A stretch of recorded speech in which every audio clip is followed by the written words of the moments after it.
अगर नेक्स्ट हम बात करें बच्चे प्लांट की, ठीक है, प्लांट सेल में सिंपल है, प्लांट में क्या होता है, देखो ये एक सेल थी हमारे पास, ठीक है, it is plasma membrane, outer क्या हो जाएगा, सेल वॉल, आउटर क्या है मेरे पास,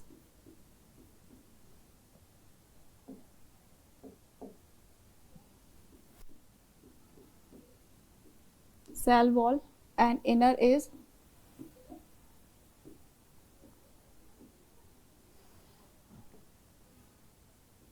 प्लाज्मा मेम्ब्रेन, प्लाज्मा मेम्ब्रेन, ठीक है। यहाँ पे एक डॉटर क्रोमोसोम का क्लस्टर था, इसमें साइटोकाइनेसिस अंदर से स्टार्ट होती है, इसमें कैसे स्टार्ट होती है, यहाँ पे एक सेल प्लेट बनती है, ठीक है, यहाँ पे एक छोटी सी क्या बननी शुरू होती है बच्चे, सेल प्लेट। आप ये सोचो कि आप एक पॉलिथीन है, बाहर का सब ऐसे ही है, लेकिन सेंटर वाला जो पार्ट है वहाँ पे आप प्लेट बना के उसको सील करना स्टार्ट करो इंटरनली, उसको हम लोग बोलते हैं सेल प्लेट। ये क्या है हमारे पास, सेल प्लेट। सेल प्लेट बना हुआ किससे है बच्चे, गोल्जी वेसिकल्स, स्पिंडल फाइबर्स, ठीक है। अब यही जो प्लेट है बच्चे, ये प्लेट ऐसे ग्रो करना शुरू करेगी, ठीक है, ग्रो करना शुरू करेगी, तो नेक्स्ट स्टेप में क्या होगा,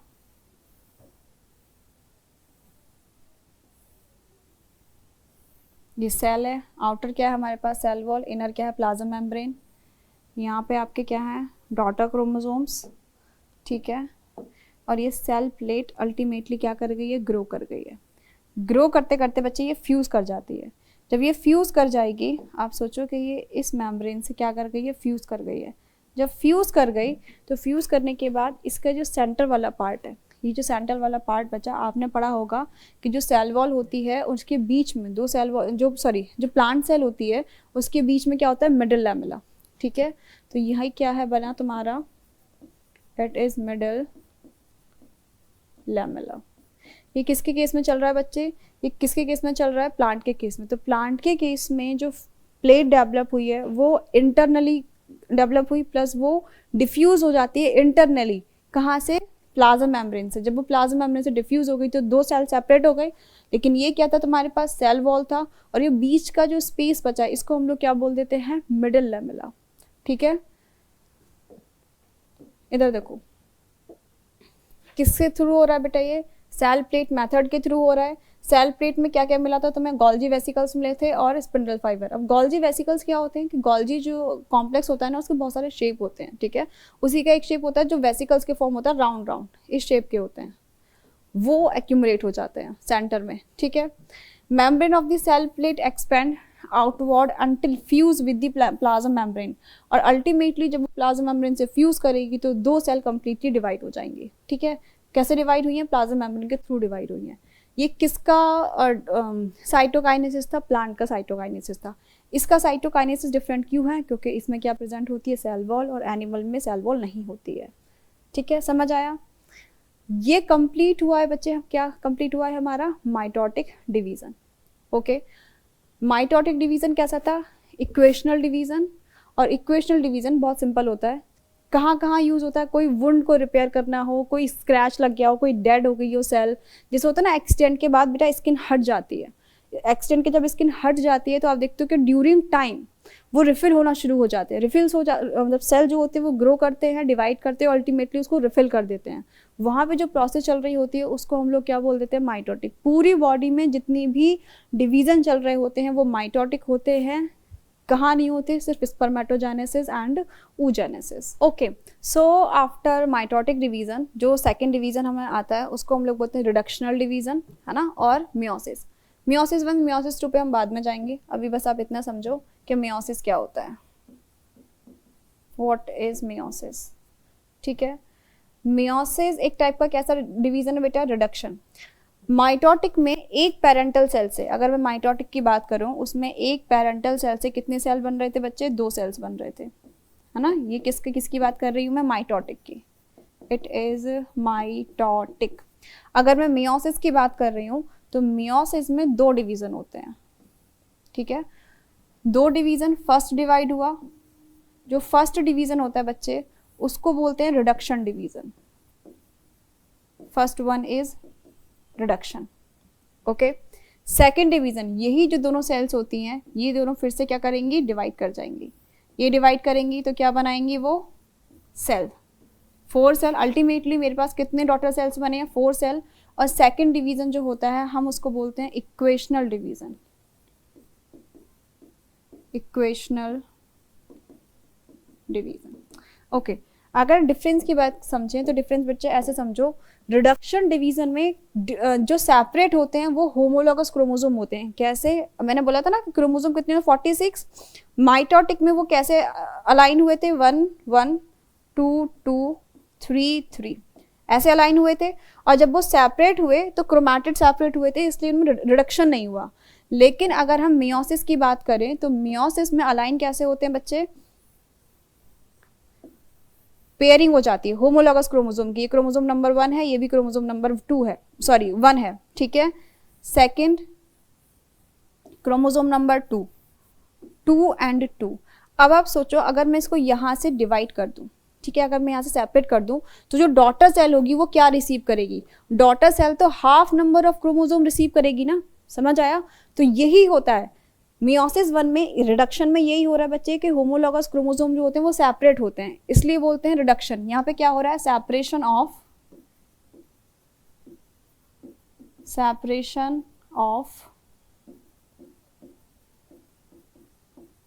होमोलॉगस क्रोमोसोम्स। जो होमोलॉगस क्रोमोसोम्स है वो क्या हो गए, सेपरेट हो गए हैं। Equational division is similar with the mitotic division. यहाँ पे क्या हुआ है, एक सेल थी, उसने क्या रिसीव करे बच्चे, 23 क्रोमोसोम्स उसने रिसीव करे। 23 क्रोमोसोम का क्या मीनिंग है, उसने 23 क्रोमोसोम रिसीव करे हैं, समझ आया। अब इस 23 क्रोमोसोम के क्या अलग होंगे बच्चे, सिस्टर क्रोमैटिड अलग होंगे, जैसे किसमें हुए थे, माइटोटिक में अलग हुए थे, समझ आया। अगर सिस्टर क्रोमैटिड अलग होते हैं तो क्या चेंज होता है, डीएनए कंटेंट रिड्यूस हो जाएगा, लेकिन क्रोमोसोम नंबर चेंज नहीं होगा। यहाँ तक आते आते मियोसिस, जो भी सेल मियोसिस कर रही होती है उसको मियोटिक सेल कहते हैं। यहाँ पे कितना था बच्चे, 2n and 4c, ये इसका कंटेंट था। फर्स्ट डिवीजन के बाद मैं बोल रही हूँ रिडक्शन हुआ है, रिडक्शन में क्या बचेगा, n and 2c। नेक्स्ट जो डिवाइड हुआ, नेक्स्ट डिवाइड क्या हुआ, क्रोमैटिड डिवाइड हुए। क्रोमैटिड डिवाइड हुए मतलब डीएनए का कंटेंट क्या हो गया है, हाफ हो गया है। तो जितनी भी सेल बनी है वो क्या बची है मेरे पास, N and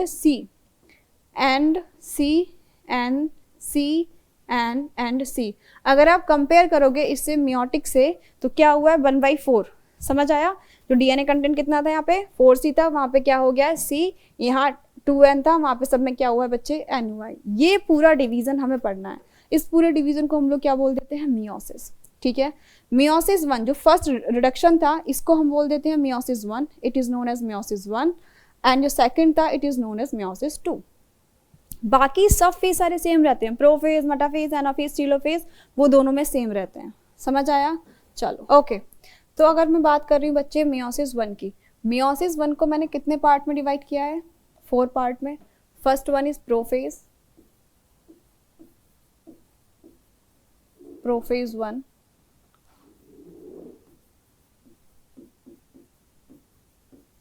मेटाफेज 1,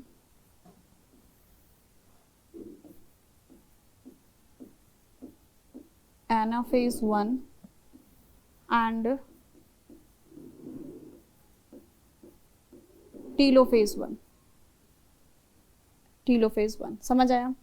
बाकी सारे सिमिलर रहते हैं लेकिन प्रोफेज को हम फर्दर डिवाइड कर देते हैं।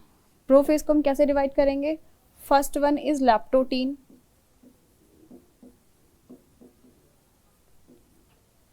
ज़ाइगोटीन,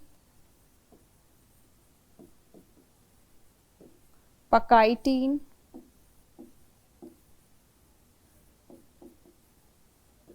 डिप्लोटीन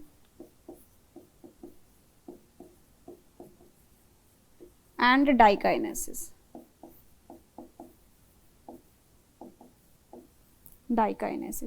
ओके, समझ आया। बाकी मेटाफेज, एनाफेज, टेलोफेज में सेम ही चीज चलेगी, लेकिन प्रोफेज की अगर बात करें, प्रोफेज एक फेज को हम इतने सारे पार्ट में डिवाइड करेंगे और उसको हम वैसे ही पढ़ेंगे, ठीक है।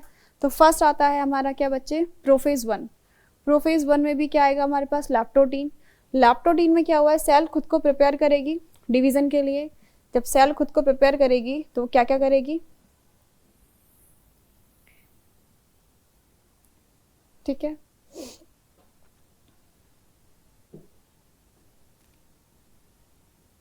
ओके इसमें सिंपली क्या होता है, लैप्टोटीन में जो तुम्हारे क्रोमोसोम होते हैं बच्चे, क्रोमोसोम स्टार्ट टू क्रोमैटिन होता है, क्रोमैटिन स्टार्ट टू कंडेंस, ठीक है। यहाँ पे जो भी क्रोमैटिन होगा, ठीक है, क्रोमैटिन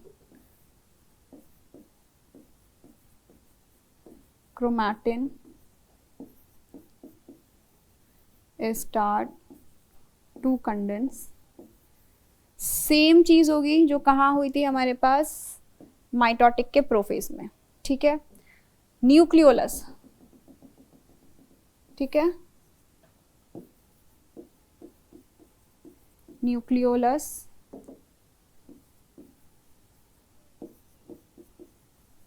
स्टार्ट टू डिसअपियर। और मेरे पास लास्ट क्या बच्चा बच्चे, मेरे पास लास्ट क्या बचा, सेंट्रियोल। सेंट्रियोल कहाँ मूव करेंगे, अपोजिट पोल पे।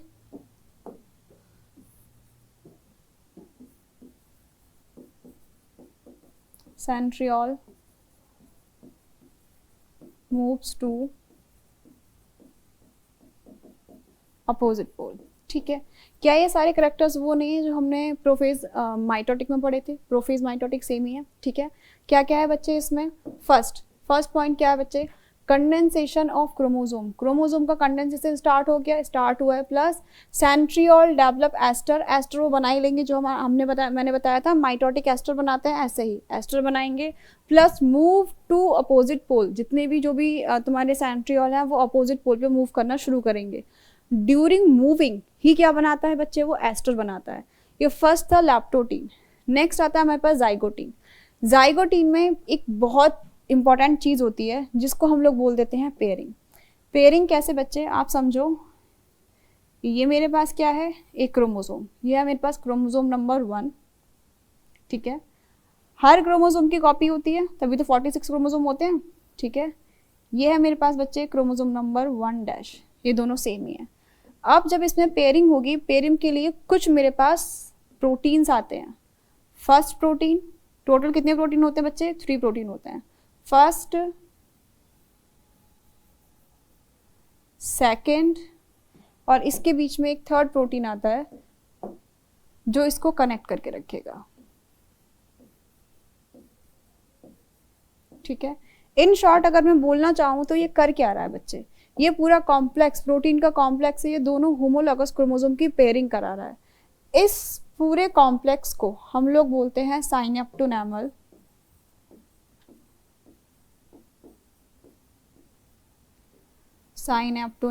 कॉम्प्लेक्स, ठीक है। पेयरिंग किसके बीच में करा रहा है बेटा, होमोलॉगस क्रोमोसोम के बीच में पेयरिंग करा रहा है। अब एक चीज देखो, ये दोनों कैसे हैं, अगर मैं इनकी बात करती हूँ टोटल, अब मैं इन दोनों की बात कर रही हूँ बच्चे, ये दोनों क्या है, होमोलॉगस क्रोमोसोम, होमोलॉगस क्रोमोसोम, समझ आया। होमोलॉगस क्रोमोसोम में अगर एक ही क्रोमोसोम के क्रोमैटिड्स की बात करें तो ये हो जाते हैं सिस्टर क्रोमैटिड्स, सिस्टर क्रोमैटिड्स, ठीक है। और अगर होमोलॉगस क्रोमोसोम के नॉन सिस्टर क्रोमैटिड्स की बात करें तो ये दोनों क्या हो जाएंगे बच्चे, नॉन सिस्टर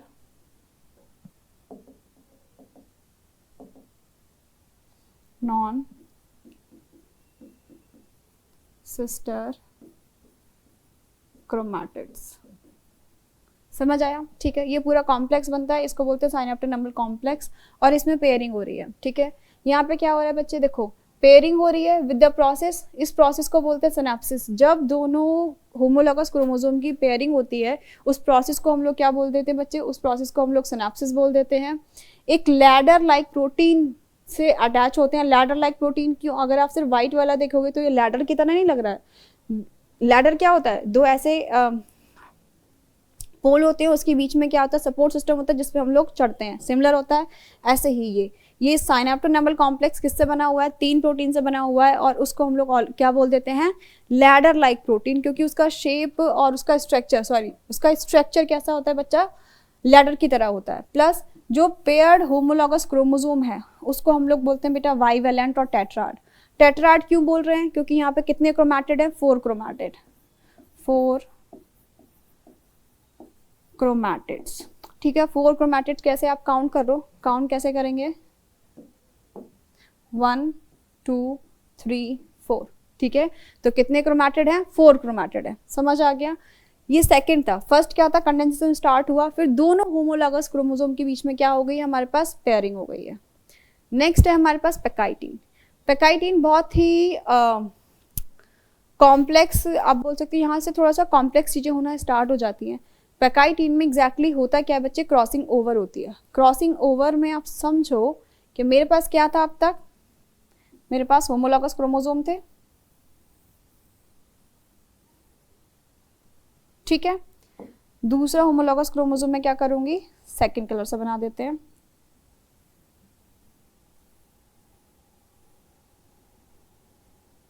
और इसके बीच में तुम्हें क्या मिलेगा, लैडर प्रोटीन, ठीक है। आप सोचो कि इसके बीच में ये क्या है बच्चे, ये लैडर प्रोटीन है, साइनेप्टोनेमल कॉम्प्लेक्स है। द पॉइंट इज कि जो नॉन सिस्टर क्रोमैटिड होते हैं, non sister chromatid of the homologous chromosome, ठीक है, ये दोनों क्या थे, ये दोनों बच्चे, ये दोनों क्या थे, नॉन सिस्टर chromatids of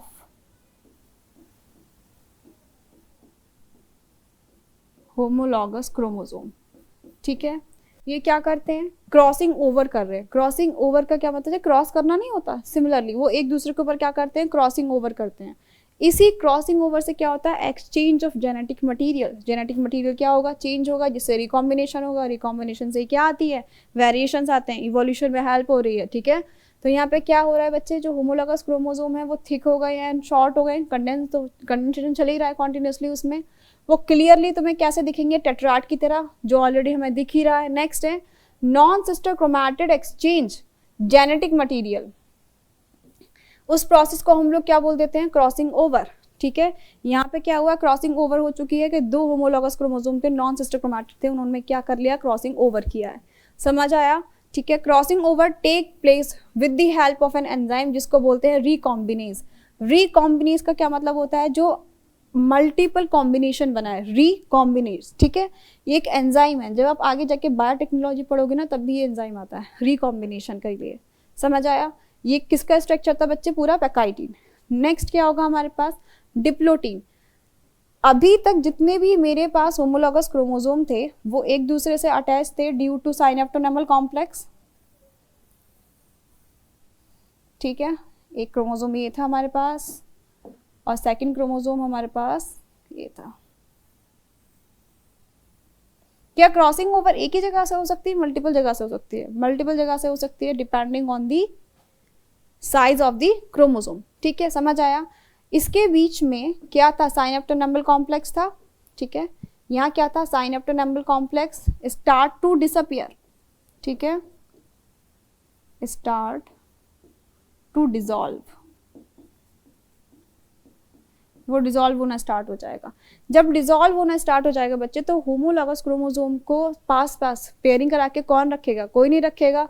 तो ये एक दूसरे को क्या करेंगे, रिपेल करेंगे। जब रिपेल करेंगे, अब कोई भी चीज़ अगर ये रिपेल करेगी तो जहाँ से अटैच है वहाँ से कनेक्ट रह जाएगी, जहाँ से क्रॉसिंग ओवर हुआ है वहाँ से अटैच रह जाएगी, बाकी पूरा क्रोमोसोम क्या हो जाएगा, रिपेल करेगा एक दूसरे से, समझ आया, ठीक है।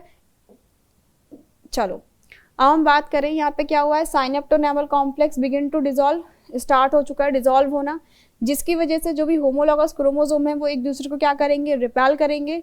होमोलॉगस क्रोमोसोम एक ही जगह से बाइंड रह जाते हैं, बाकी जगह से क्या हो गए हैं, डिटैच हो गए हैं, ठीक है। इस स्पेसिफिक जगह को जहां से बच्चे ये बाइंड रह गए हैं, इस जगह को हम लोग क्या बोलते हैं, काइस्मेटा।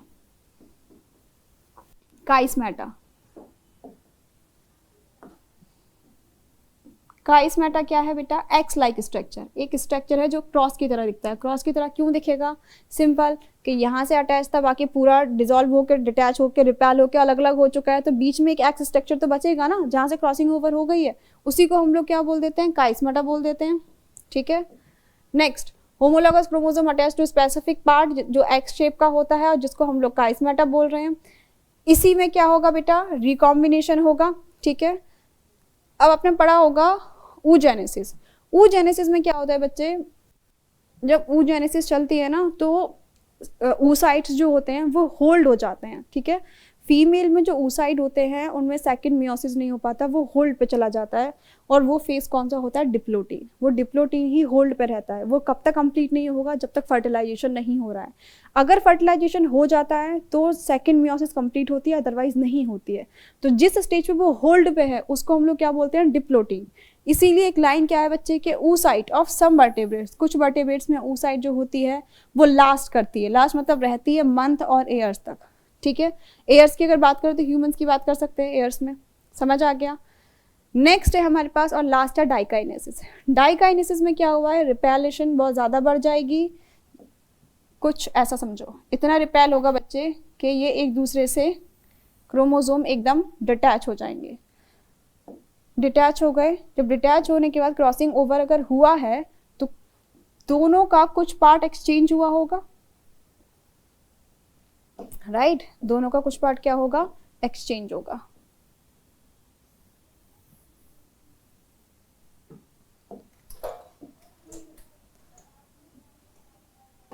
दोनों का कुछ पार्ट क्या हुआ होगा? एक्सचेंज हुआ होगा। ठीक है, इसी पॉइंट को, ये जो टर्मिनलाइजेशन हुआ है, टर्मिनलाइजेशन का क्या मतलब है? दोनों अलग अलग हो गए हैं, इस स्टेज को बोलते हैं हम लोग टर्मिनलाइजेशन।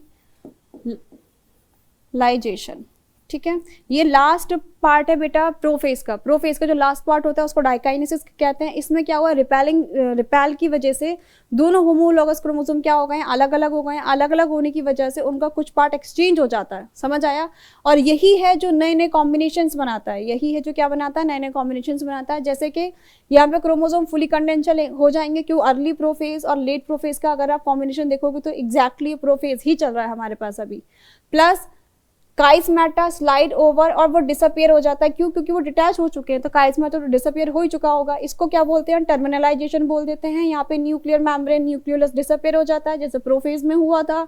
और लास्ट मेरे पास आता है स्पिंडल फाइबर का फॉर्मेशन, जो एस्टर बना था। नेक्स्ट क्लास में हम लोग क्या कवर करेंगे इसके आगे का? That is metaphase 1। मेटाफेज 1। ठीक है, एक थोड़ा सा रिकैप ले लेते हैं कि अब तक हम लोगों ने क्या पढ़ा है। बेटा cell cycle, cell division exactly क्या है कि आपकी सेल कहाँ से स्टार्ट कर रही है डिवाइड करना, उसमें कौन कौन से फेजेस आते हैं। जैसे जब भी फर्टिलाइजेशन होता है एक जाइगोट होता है, जाइगोट डिवाइड हो जाएगा 2 में, 2 से 4, 4 से 8, 8 से 16, मल्टीप्लिकेशन चलता है 2 की पावर n के साथ। ठीक है, बट द पॉइंट इज कि जो डिवीजन का फेज है उससे पहले ग्रोथ फेज भी तो चाहिए। अगर एक सेल 2 में डिवाइड हो रही है तो क्या उसके ऑर्गेनली, उसका न्यूक्लियस, उसके प्रोटीन, उसका साइटोप्लाज्म डबल नहीं होना चाहिए? इतना होना चाहिए कि जब वो 2 में डिवाइड हो तो equal amount of cytoplasm organelle proper divide हो जाए। ठीक है, समझ आ रहा है? तो उससे पहले हम लोगों ने क्या किया था बेटा? Interface G1 S G2 already हम पढ़ चुके हैं। एम फेज में हम एक कंप्लीट कर चुके हैं, दैट इज माइटोसिस, जिसको इक्वेशनल डिवीजन बोलते हैं। मियोसिस के केस की बात करें, मियोसिस को मैंने 2 पार्ट में डिवाइड किया था। ठीक है, मियोसिस को बेटा ऐसे समझो reduction division. 46 number of chromosome से 23 आप कैसे बनाओगे, प्लस एक सेल से 4 सेल कैसे बनाओगे, इस पूरे डिवीजन को हम लोग क्या बोल देते थे? मियोसिस। मियोसिस में फर्स्ट डिवीजन जो था वो रिडक्शनल था, सेकंड डिवीजन इक्वेशनल।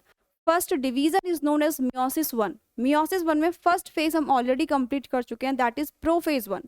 प्रोफेज 1 में क्रोमोसोम कैसे कंडेंस हुआ, होमोलॉगस क्रोमोसोम की पेयरिंग हुई, काइस्मेटा बना, क्रॉसिंग ओवर हुआ, ये सब हमने पढ़ा था। उसके स्टेजेस थे, एक सीक्वेंस, पर्टिकुलर सीक्वेंस में ही याद करना है। First one is leptotene, zygotene, pachytene, diplotene and diakinesis. ठीक है, अब तक हम क्या कर चुके हैं? होमोलॉगस क्रोमोसोम्स की पेयरिंग कर चुके हैं और क्रॉसिंग ओवर कर चुके हैं। ठीक है, मतलब कुछ जेनेटिक मटेरियल 2 होमोलॉगस क्रोमोसोम्स के बीच में एक्सचेंज हो चुका है। इसके आगे की स्टोरी हम यहाँ से स्टार्ट करेंगे। ठीक है, अब तक हमने बेटा देखा था मियोसिस की केस में एक सेल है, न्यूक्लियर मेम्ब्रेन डिसइंटीग्रेट या एकदम डिसअपियर हो चुकी है। न्यूक्लियोलस डिसअपियर हो चुका है, कुछ ऑर्गेनेली होते हैं वो क्या हो चुके हैं, डिसअपियर हो चुके हैं। द पॉइंट इज जो होमोलॉगस क्रोमोसोम थे वो सेल के एकदम सेंटर पे, that is known as the equatorial और मेटाफेज प्लेट पे अलाइन होते हैं। ठीक है, तो अगर ये सेल का सेंटर पार्ट है और हम यहाँ पे क्या करेंगे बेटा, क्रोमोसोम को अलाइन,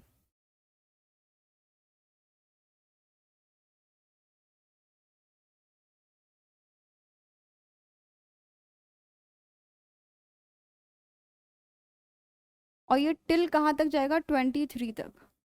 23 तक क्यों जाएगा बेटा, क्योंकि सिंगल अगर सेट की बात करें तो कितने होते हैं हमारे पास, 23 पेयर ऑफ क्रोमोसोम होते हैं।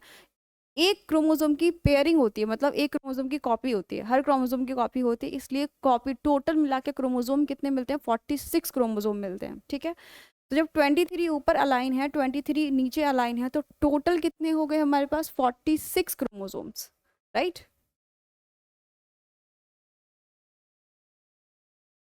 And it is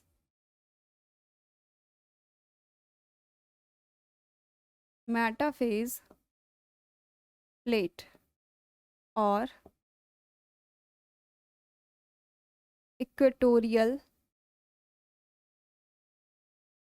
plate. ठीक है, यहाँ प्लेट कितनी बनी है बेटा, डबल बनी है, डबल प्लेट बनी है। ठीक है, साथ में एस्टर का फॉर्मेशन भी हो चुका होगा,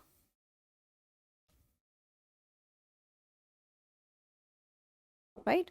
एस्टर का फॉर्मेशन हुआ होगा, वहां से क्या अराइज होंगे, स्पिंडल फाइबर, और स्पिंडल फाइबर क्रोमोसोम के काइनेटोकोर से अटैच करेंगे, लाइक दिस। अब द पॉइंट इज, देखो यहाँ पे हो क्या रहा है बच्चे, अगर आप एक सिंगल क्रोमोसोम लो के यहाँ देखते हैं, चलो ठीक है, सेंटर और उसके आसपास क्या आता है बेटा, काइनेटोकोर प्रोटीन। सिर्फ एक साइड से, ध्यान देना, सिर्फ एक ही साइड से क्या होगा, स्पिंडल फाइबर अटैच करेगा। अगर आपको दिख रहा होगा तो ये क्या, स्पिंडल फाइबर, राइट, स्पिंडल। ये भी हमारे पास क्या है बच्चे, स्पिंडल। अटैच कहाँ हो रहा है बेटा, सिंगल, आप ध्यान दो, single side of the kinetochore, जिसकी वजह से क्या होगा, अगर ये दोनों फाइबर कॉन्ट्रैक्ट कर जाएंगे, कॉन्ट्रैक्शन से क्या होता है, वो शॉर्ट हो जाएंगे, उनकी जो लेंथ है वो शॉर्ट होगी और होमोलॉगस क्रोमोसोम एक दूसरे से सेपरेट हो जाएंगे। माइटोसिस 1 में जो हमने सेपरेशन किया था वो सिस्टर क्रोमैटिड्स का किया था, राइट। बट यहाँ पे जो हम सेपरेशंस कर रहे हैं वो किसका कर रहे हैं, होमोलॉगस क्रोमोसोम्स का कर रहे हैं। अगर मैं इसके की कैरेक्टरिस्टिक्स और की पॉइंट्स लिखूं अकॉर्डिंग टू दी एनसीईआरटी, तो यहाँ पे हम क्या लिख सकते हैं बच्चे, homologous chromosome align at equatorial और मेटाफेज प्लेट, मेटाफेज प्लेट। ठीक है, कितनी प्लेट बन रही है बच्चे, डबल प्लेट, डबल प्लेट। ठीक है, सो this is all about the metaphase 1। याद रखना, मेटाफेज 1 इज रिडक्शनल डिवीजन। ठीक है, ये रिडक्शनल है। नेक्स्ट क्या आता है बेटा, anaphase. Next phase is known as the anaphase.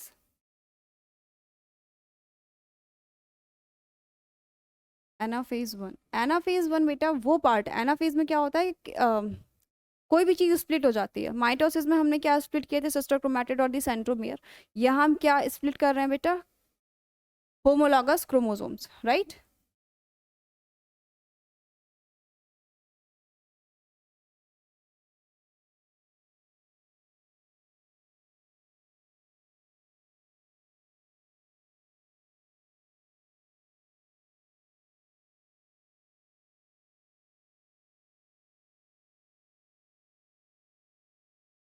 Ester and spindle fibre.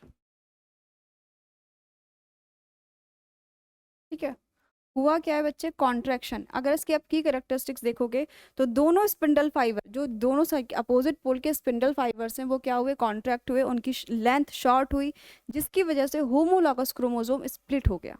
ठीक है, स्प्लिट होकर जब अपोजिट पोल पे पहुंचेगा उसी को बोलते हैं रिडक्शन के। 46 टोटल नंबर ऑफ क्रोमोसोम्स थे, लेकिन अभी एक सेल से जब दो सेल बनी तो 23 सेट एक साइड आ गया, 23 सेट सेकेंड साइड चला जाएगा। ठीक है, की कैरेक्टरिस्टिक्स क्या होंगे बच्चे,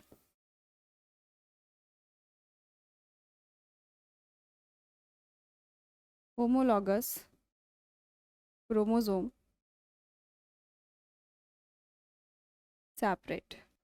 किसकी वजह से हो रहा है बेटा, due to contraction of spindle. Next, equal number of chromosome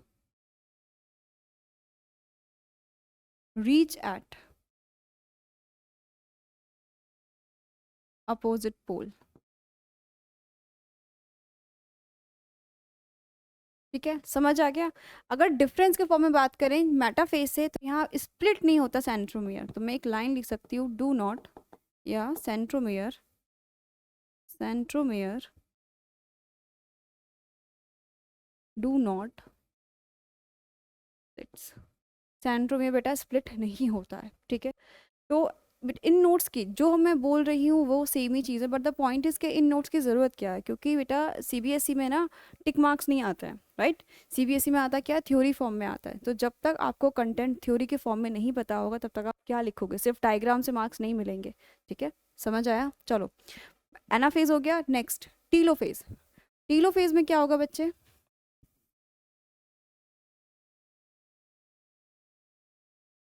telophase one, अभी हम वन की ही बात कर रहे हैं, रिडक्शन डिवीजन ही चल रहा है। टीलोफेज में जो क्रोमोसोम थे वो कहाँ पहुँच चुके हैं, अपोजिट पोल पे, राइट। तो मैं आप क्रॉस के फॉर्म में क्रोमोसोम्स बना देती हूँ,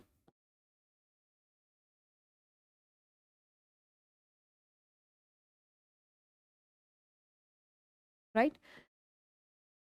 टीलोफेज और प्रोफेज के जो कैरेक्टरिस्टिक्स होते हैं वो एक दूसरे से जस्ट अपोजिट होते हैं, एकदम उल्टे। प्रोफेज में जितनी भी चीज़ें डिसअपियर हुई थी, टीलोफेज में उतनी ही चीज़ें रीअपियर हो जाती हैं। ठीक है, क्या क्या स्टार्ट हो जाएगा बेटा यहाँ पे, nuclear membrane,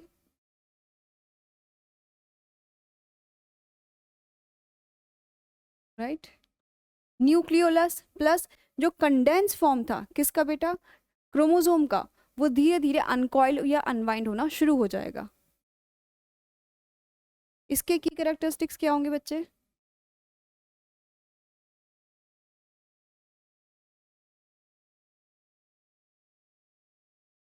chromosomes reached eight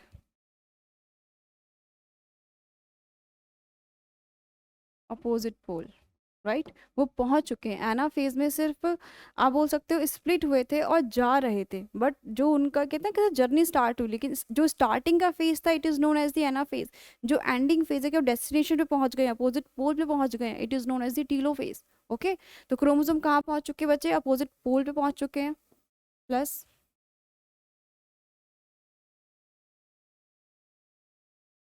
nuclear membrane reappears,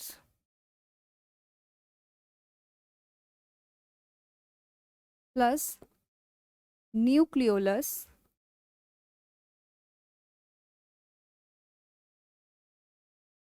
reappears. जो न्यूक्लियोलस है वो भी क्या हो जाएगा बेटा, रीअपियर्स हो जाएगा। अच्छा, इस फेज में अगर आप देखोगे क्रोमोसोम नंबर और डीएनए, तो एन कितना दिखाएगा, एन देखो बेटा अभी एक ही सेल में है, सेल डिवाइड नहीं हुई है, ये भी कितने 23, ये भी कितने 23, तो टोटल नंबर ऑफ कितने हो जाएंगे 46, यानी 2n, क्योंकि अभी साइटोकाइनेसिस नहीं हुई है, अभी साइटोप्लाज्म डिवाइड नहीं हुआ है, अभी वो दो सेल में डिवाइड हुआ ही नहीं है, एक सेल में अपोजिट पे पहुंच गए हैं, लेकिन हमें बात तो एक ही सेल की करनी है ना। कितने हो जाएंगे बेटा 46। अगर डीएनए कंटेंट की बात करोगे तो कितना हो जाएगा बच्चे, 3। ठीक है, यहाँ पे कितना था क्रोमोसोम 46, 46, उसका डबल कर दो, इट इज 92। ठीक है, so it is all about the telophase 1, right. Next phase, अब बच्चे ना कंफ्यूज हो जाते हैं, लाइक जैसे हम लोग बोलते हैं कि मियोसिस को हमने दो पार्ट में डिवाइड किया है, meiosis 1 and meiosis 2, but the point is बच्चों को लगता है कि दोनों फेज के बीच में ऐसा क्या है कि उनको डिवाइड क्यों किया, क्या उसमें रेप्लिकेशन होता है, क्या उसमें ग्रोथ होती है, ऐसा कुछ नहीं होता है बच्चे, बस वो एक टाइप का आप समझ लो शॉर्ट ब्रेक है कि सेल कॉन्टिन्यूस डिवाइड कर रही है, उसके पहले एक सेल जो होती है वो छोटा सा ब्रेक ले लेती है, जिसको हम लोग क्या बोल देते हैं बेटा, interkinesis, right. It is interkinesis.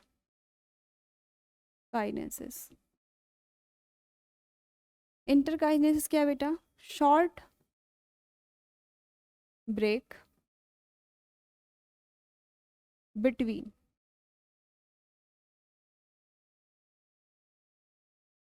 meiosis 1 and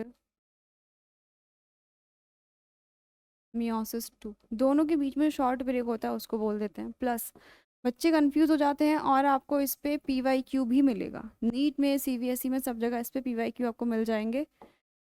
क्या है बच्चे यहाँ पे, no DNA replication occurs,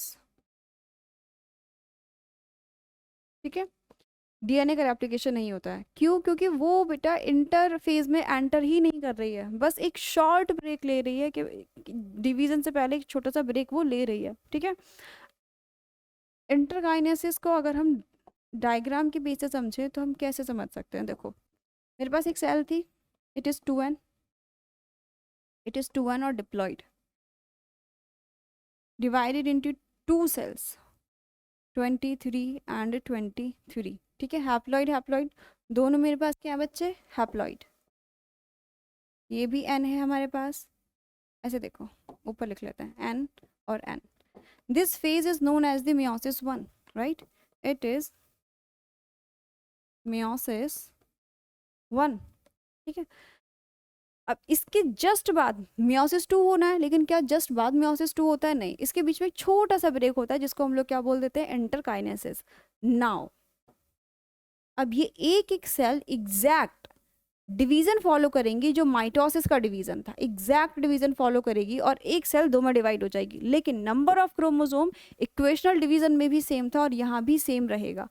parental, अब जो सेल डिवाइड हो रही है बेटा उनका पेरेंटल सेल तो 23 वाला है ना, ऑलरेडी हैप्लॉइड है, ठीक है, उनका पेरेंटल सेल डिप्लॉइड नहीं होगा, उनका जो पेरेंटल सेल है वो कौन सा, 23, इससे पहले वाला सेल, ठीक है। तो ये भी कितना होगा बेटा, 23 23 23 and 23, it is meiosis 2,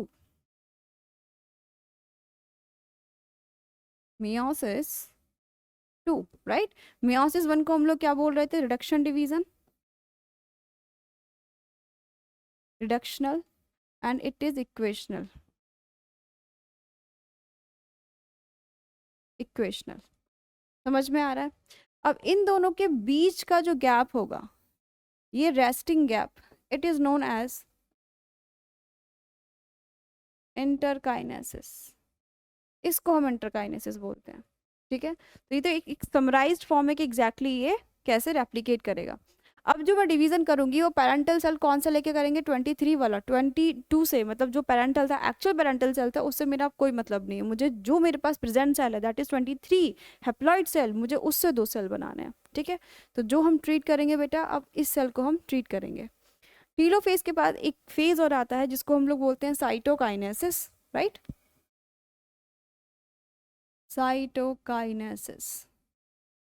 cytokinesis में क्या होता है बच्चे, टीलोफेज याद है, टीलोफेज में दोनों पोल पे क्रोमोसोम्स थे, लाइक दिस। अब कुछ नहीं होगा, बस ये बीच से डिवाइड हो जाएगी और अल्टीमेटली दो सेल बनाएगी, 23 और 23, 23 जो क्रोमोसोम है ना बेटा, उनके पास सिस्टर क्रोमैटिड्स भी हैं, इस टाइप के क्रोमोसोम मिलेंगे आपको अभी दोनों में। अब जो मैं स्प्लिट कर दूंगी वो सिस्टर क्रोमैटिड को स्प्लिट कर दूंगी, और सिस्टर क्रोमैटिड स्प्लिट कैसे किया था हमने, माइटोसिस में, इसलिए बोलते हैं सेकंड डिवीजन जो है इक्वेशनल डिवीजन है, ठीक है, समझ आ गया। चलो तो फर्स्ट कौन सा आएगा हमारे पास,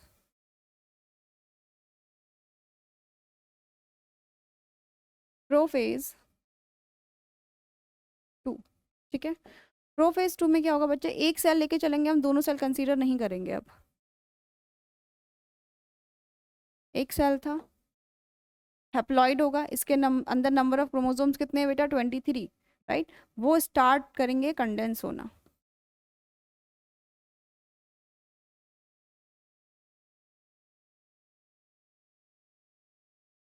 प्लस जो न्यूक्लियर मैम्ब्रेन है वो डिसइंटीग्रेट होना शुरू हो जाएगी या डिसअपियर होना शुरू हो जाएगी। न्यूक्लियोलस क्या होगा बेटा, डिसअपियर होना शुरू हो जाएगा। ये फीचर्स कौन से थे, ये वो फीचर हैं जो प्रोफेज में होते हैं। ट्रेड लाइक क्रोमैटिन, धीरे धीरे कंडेंस होगा, कंडेंस होगा तो न्यूक्लियस मेम्ब्रेन क्या करेगी, डिसअपियर हो जाएगी, न्यूक्लियोलस भी डिसअपियर हो जाएगा, कुछ ऑर्गेनेली डिसअपियर हो जाएंगी। तो इसके की कैरेक्टरिस्टिक्स क्या हो सकते हैं बेटा,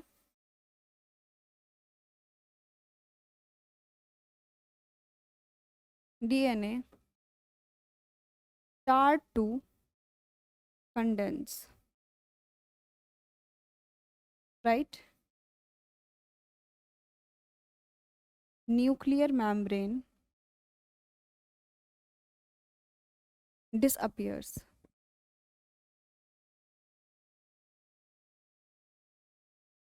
Next, nucleolus disappears, ठीक है। ये क्या की कैरेक्टरिस्टिक्स हैं प्रोफेज 1। सेकंड कौन सा आता है बेटा, प्रोफेज के बाद मेटाफेज। मेटाफेज पता है आपको कैसा होता है, मेटाप्लेट, राइट। मेटाफेज 2,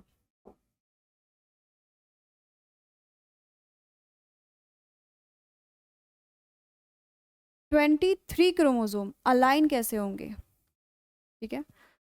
मियोसिस 1 को ध्यान में रख के बात करना बच्चे। मियोसिस 1 में मैंने होमोलॉगस पेयर इस फॉर्म में अलाइन किया था, वो सेपरेट हो चुका है। अब मैं सिंगल अलाइन करूंगी, राइट। सिंगल अलाइन कैसे करेंगे, 1 2 3 4 5 6 एंड 23, क्योंकि 23 ही होगा। प्लस एस्टर का फॉर्मेशन हुआ होगा प्रोफेज 1 में, स्पिंडल फाइबर,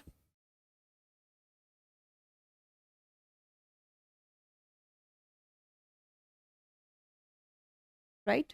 यहाँ पे it is equatorial plate,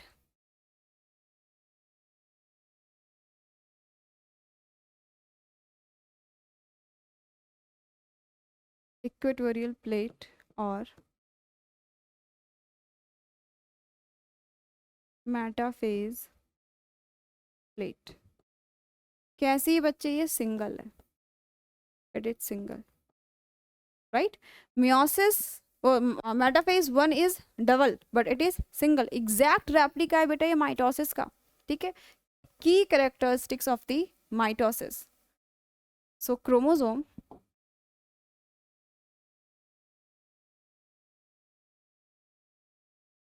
chromosome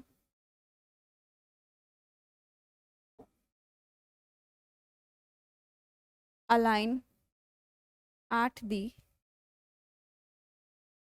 equatorial plate, right. Spindle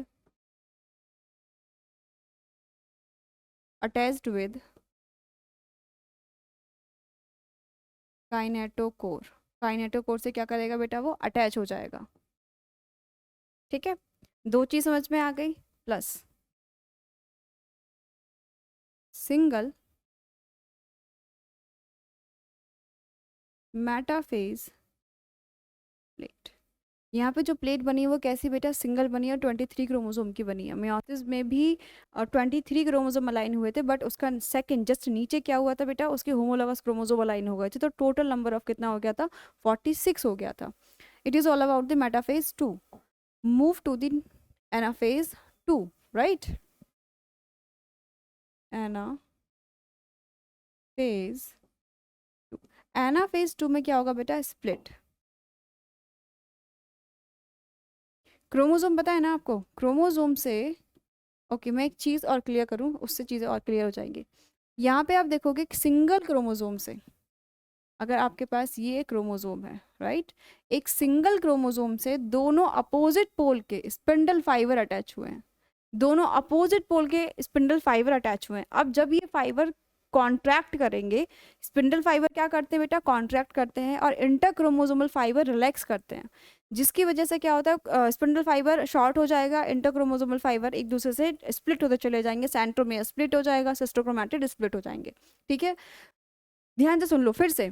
mat में फेज 2 में अगर सेकेंड फेज की हम बात करेंगे, यहाँ पे स्पिंडल फाइबर से एक ही क्रोमोसोम से दो स्पिंडल फाइबर अटैच हुए हैं, बट अगर हम क्रोमोसोम की बात करेंगे बच्चे, उसमें एक एक क्रोमोसोम से दोनों अटैच हुए थे, इसलिए वहां पे सेंट्रोमियर स्प्लिट नहीं हुआ था। ठीक है, समझ आ गया? ओके, चलो anaphase, wait, anaphase right. Anaphase में हमने क्या बोला बच्चे, चीजें स्प्लिट हो गई,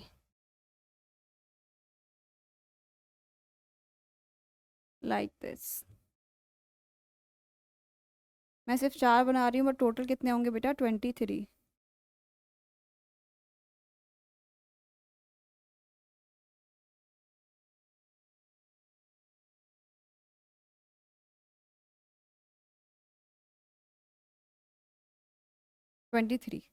हुआ क्या है बच्चा यहाँ पे, देखो स्पिंडल फाइबर तो कॉन्ट्रैक्ट हुए हैं,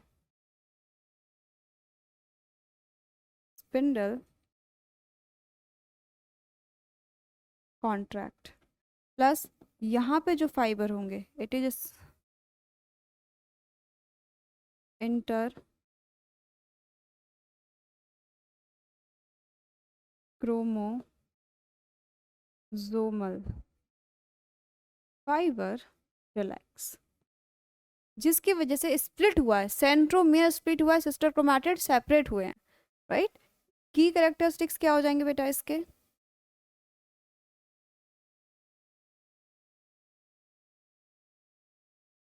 सेंट्रोमियर स्प्लिट्स राइट, सेंट्रोमियर क्या हुआ है बच्चे, स्प्लिट हुआ है, और सिस्टर क्रोमोसोम सेपरेटेड, सेपरेटेड। ठीक है, प्लस जब आप देखोगे ना बच्चे, इसी फेज में डिफरेंट टाइप के शेप बनते हैं क्रोमोसोम्स के, जैसे हमने बात करा था ना, V shape, L shape, J and I, वो किसके बेसिस पे बनते हैं कि कौन से लाइन पे सेंट्रोमियर प्रेजेंट है। समझ में आ रहा है? तो मैं क्या बोल सकती हूँ, the basis of on the basis of centromere location,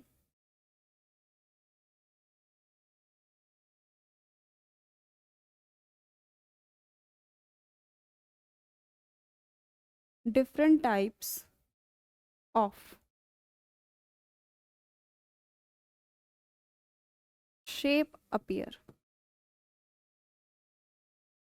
कैसे, अब वो समझ लो आप एक बार, देखो लेट्स सी कि ये एक आपका क्रोमोसोम है और इसका सेंट्रोमियर एकदम सेंटर में है। जब आप इसको एक साइड से पुल करोगे तो क्या ये कुछ वी टाइप की शेप नहीं बनाएगा?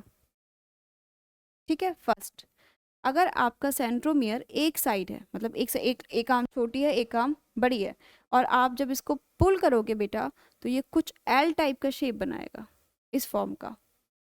ठीक है, इसको और कर दोगे तो जे बन जाएगा, और करोगे एकदम टीलोमियर में प्रेजेंट है तो कैसा बन जाएगा, आई बन जाएगा। तो on the basis of chromosome के पूरे क्रोमोसोम पे सेंट्रोमियर कौन सी लोकेशन पे प्रेजेंट है, कहाँ प्रेजेंट है, उसके बेसिस पे डिफरेंट शेप बनते हैं क्रोमोसोम के ड्यूरिंग द एनाफेज। अब एक क्वेश्चन है बेटा, जनरली मल्टीपल टाइम पूछा गया, चाहे सीबीएसई हो, नीट हो, लेकिन क्वेश्चन क्या है देखो, जब आप देखोगे ना जो पोल्स हैं, जैसे लेट्स सी कि ये एक पोल है, यहाँ से क्या आ रहा है, स्पिंडल फाइबर आ रहा है, स्पिंडल फाइबर अटैच होगा काइनेटोकोर से, और काइनेटोकोर को अपनी तरफ पुल कर रहा होगा, तो सेंटर का पार्ट जहाँ पर भी काइनेटोकोर होगा वो किसके साइड होगा, मतलब वो किसके पास होगा बेटा, पोल के पास। वाइल जो उसके टेल होंगी, ये जो दोनों टेल होंगी किसको फॉलो कर रही होंगी बेटा, सेंट्रोमियर को। समझ में आ रहा है? लेट्स सी कि यहाँ पे स्पिंडल फाइबर है और ये किसी क्रोमोसोम को क्या कर रहा है बेटा, पुल कर रहा है। पुल करने के बाद जिस पार्ट को वो पुल कर रहा है वो तो जल्दी पहुंचेगा किसके पास, पोल्स के पास। तो जो उसके टेल है वो किसको फॉलो करेंगी बेटा, सेंट्रोमियर को। ठीक है, तो ट्रेल बिहाइंड दी सेंट्रोमियर मतलब उसके फॉलो करने के पैटर्न को बोला जाता है। इस पे आपको क्या मिलेगा, चाहे नीट सीबीएसई, इस पे क्वेश्चन जरूर मिलता है कि डिफरेंट टाइप की जो शेप बनती है उसका रीजन क्या है। रीजन है लोकेशन ऑफ दी सेंट्रोमियर, के क्रोमोसोम में सेंट्रोमियर प्रेजेंट कहाँ पर है। ठीक है, नेक्स्ट नेक्स्ट आता है बच्चे हमारे पास टीलोफेज।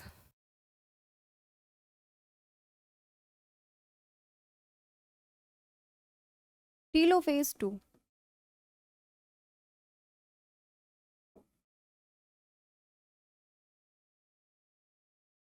ठीक है, टीलोफेज 2 में बेटा जो भी स्प्लिट हुआ है वो कहाँ पहुंच चुके हैं, 23।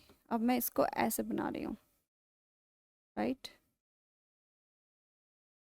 23 एक पोल पे है बच्चे, 23 दूसरे पोल पर है। टीलोफेज का काम एक ही है कि वो सिर्फ और सिर्फ अपोजिट पोल पे पहुंचा है, टीलो। ठीक है, पोल्स की बात कर रहे हैं। प्लस जो न्यूक्लियर मेम्ब्रेन है वो क्या हुई है, स्टार्ट हो गई है, रीअपियर होना शुरू हो गई है। It start to reappear, nucleolus start to reappear, nucleolus भी रीअपियर हो जाता है। जो कंडेंस फॉर्म थे वो कैसे बन जाएंगे, अनकॉइल होना शुरू हो जाएंगे, अनबाइंड होना शुरू हो जाएंगे।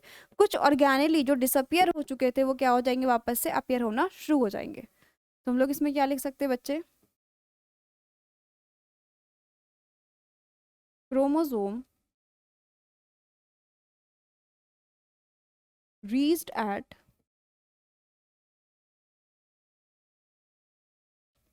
opposite pole, right? Nuclear membrane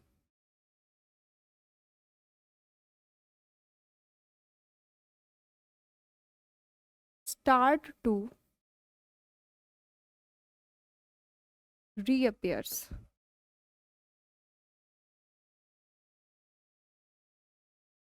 Nucleolus start to reappears. ठीक है, ये किसके कैरेक्टरिस्टिक्स है बच्चे, टीलोफेज। टीलोफेज के बाद अब जब क्रोमोसोम डिवाइड हो चुका है, कैरियोकाइनेसिस डिवाइड हो, पूरा प्रोसेस कंप्लीट हो चुका है, नेक्स्ट प्रोसेस क्या आता है बेटा, साइटोकाइनेसिस। Cytokinesis, right. साइटोकाइनेसिस में एक cell like this, nuclear membrane एकदम से बन चुकी है। यहाँ पे आपको क्या मिल जाएंगे बेटा, क्रोमोसोम्स, है ना। लेट्स सी, ऐसे बना लेते हैं,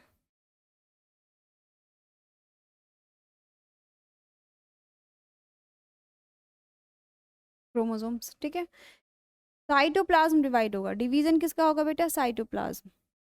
तो division of cytoplasm, plasm results 4 haploid cells. ठीक है, टोटल कितनी सेल्स बनी है बेटा, 4 हैप्लॉइड सेल्स बनी है। ये पूरा आपका क्या था बेटा, मियोसिस 2। अब पॉइंट आता है कि कहाँ पे माइटोसिस होती है, कहाँ मियोसिस होती है, दोनों में डिफरेंसेस क्या हैं, दोनों के सिग्निफिकेंस क्या है। जनरली जो क्वेश्चन आता है ना सिग्निफिकेंस पे क्या आता है कि दोनों के सिग्निफिकेंसेस क्या है। ठीक है, तो first mitosis and second meiosis. देखो, जितनी भी रिपेयरिंग होगी बॉडी की, हीलिंग होगी, कुछ भी होगा, वो सब क्या है, माइटोसिस है। रिपेयर,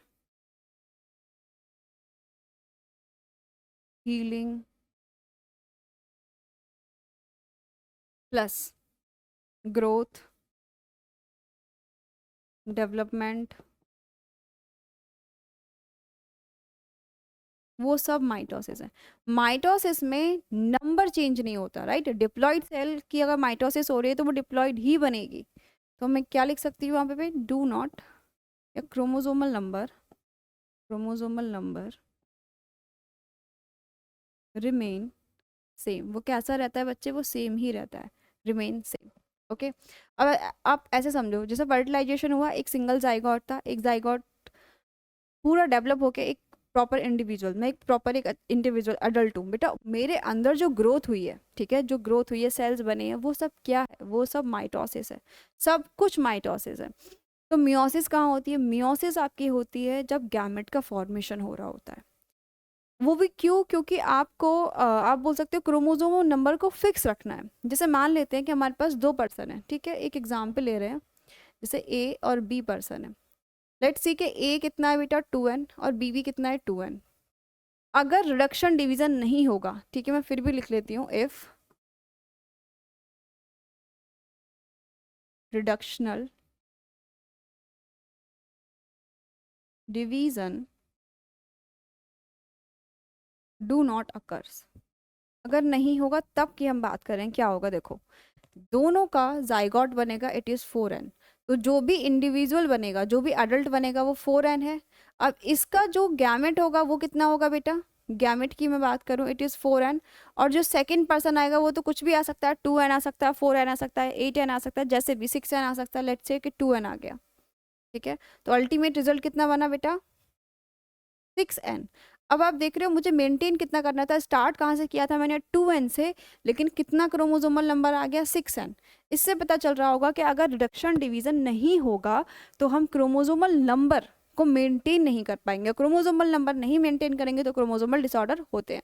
ये किस केस की बात कर रहे हैं? जब क्रोमोसोमल रिडक्शन डिवीजन नहीं हो रहा है। लेट्स से कि रिडक्शन डिवीजन होता है 2n और 2n, राइट। गैमेट्स बनते हैं कैसे बच्चे? n और n, दोनों में फ्यूजन होता है, इट इज 2n। तो जो पेरेंट थे और जो ऑफस्प्रिंग बना है, दोनों क्या क्रोमोसोम नंबर सेम है। अब फिर से क्या होगा? इसमें रिडक्शन होगा, इसका जो गैमेट बनेगा इट इज n, जो भी नया गैमेट आएगा वो भी हमारे पास क्या होगा बेटा? n होगा, इसका रिजल्ट क्या होगा? 2n। तो रिडक्शन डिवीजन क्या करता है? मेंटेन करके रखता है क्रोमोसोमल नंबर को, right. Maintain chromosomal number plus, आपने देखा होगा मियोसिस 1 में, प्रोफेज 1 में जब हम बात कर रहे थे तो वहां पे क्रॉसिंग ओवर हुई थी। क्रॉसिंग ओवर में क्या होता है बच्चे कि चीज़ों का मतलब होमोलॉगस क्रोमोसोम होते हैं ना, उनके जीन के बीच में कुछ मटेरियल एक्सचेंज हो जाता है। वो कुछ भी हो सकता है, हमें नहीं पता वो क्या है। यही रीज़न है कि एक पेरेंट के जो ऑफस्प्रिंग होते हैं वो डिफरेंट डिफरेंट फेस के, डिफरेंट बिहेवियर के, मतलब वो अलग अलग इंडिविजुअल होते हैं। क्यों? क्योंकि क्रॉसिंग ओवर से जीन में मिक्सिंग हो जाती है, कुछ कुछ पार्ट एक्सचेंज हो जाता है। तो जो रिजल्ट बनेगा वो हमें नहीं पता क्या बनता है, उसकी प्रोबेबिलिटी बहुत ज़्यादा है, ठीक है। इसीलिए हर पर्सन एक दूसरे से अलग दिखता है। मतलब क्रॉसिंग ओवर की वजह से वेरिएशन है, और वेरिएशन की वजह से क्या होगा बेटा? इवोल्यूशन होगा, राइट। मैं क्या बोल सकती हूँ यहाँ पे? क्रॉसिंग ओवर की वजह से क्या हो रहा है बेटा? वेरिएशन, एंड वेरिएशन की वजह से क्या होगा बेटा? इवोल्यूशन हो जाएगा, ठीक है। समझ आया? Crossing over, variation and evolution plus. अच्छा, इवोल्यूशन की रिक्वायरमेंट क्यों? जैसे मैं बोलूँ कि हम लोग तो पूरे इवॉल्व हो चुके हैं, हमें क्या जरूरत है इवॉल्व होने की? द पॉइंट इज बच्चे कि हम सिर्फ अपना इवॉल्विंग या फिर अपनी कंडीशन को कंट्रोल कर सकते हैं, बट क्या हम नेचर, अपने सराउंडिंग के इन्वायरमेंट को कंट्रोल कर सकते हैं? नहीं। वो कॉन्टिन्यूसली हर सेकंड हर मिनट कुछ ना कुछ चीज़ें चेंज होती रहती है जो हमें दिखती नहीं है, और वो अल्टीमेटली कहाँ लेके जाएंगी? एक डिफरेंट वर्ल्ड, या फिर आप बोलो कि एडवांस ऐसा इन्वायरमेंट आ जाएगा जहाँ हम सर्वाइव नहीं कर पाएंगे अगर हमने इवॉल्व नहीं किया, राइट। तो इवोल्यूशन हमें ये एडवांटेज देता है कि हम सर्वाइवल ऑफ द फिटेस्ट, मतलब अकॉर्डिंग टू द इन्वायरमेंट हम खुद को फिट रख पाएँ, और अल्टीमेटली हमारा सर्वाइवल कैसा हो जाए? अकॉर्डिंग टू इन्वायरमेंट बढ़ जाए, ठीक है। समझ आया? So this is all about the meiosis and mitosis, like cell cycle, cell division. बेटा यहाँ खत्म होता है। जो भी आपके डाउट्स होंगे, जो भी प्रॉब्लम होगी, वो आप कमेंट्स में पूछ सकते हो।